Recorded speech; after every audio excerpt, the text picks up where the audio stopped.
Én az IBM Quantum Composer-t szeretném bemutatni. Ez a IBM Quantum platformra belépve a Composer ikonra kattintva érhető el. Ez egy felhasználóbarát környezetet ad, ahol grafikusan lehet felépíteni a kívánt kvantumáramkört. Baloldalt az Operation nézetnél találhatóak a kvantumkapuk.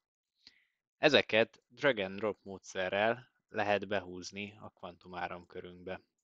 Ha egy kapuról többet szeretnénk megtudni, egy nézetváltással ki is deríthetjük az adott kapu nevét.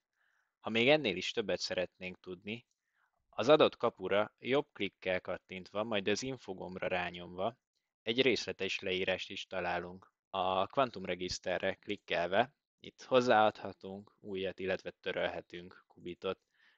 Ugyanígy a rendes regiszterre kattintva hozzáadhatunk, illetve törölhetünk biteket. A kvantumáramkörünkből kódot is tudunk generálni Qiskit, illetve OpenQASM 2.0 nyelvre. Ezt itt baloldalt találjuk. Alul különböző grafikonokat láthatunk. Mindegyik grafikon tartalmaz egy i betűt, melyre az egerünket ráhúzva részletes leírást kapunk az adott grafikonról.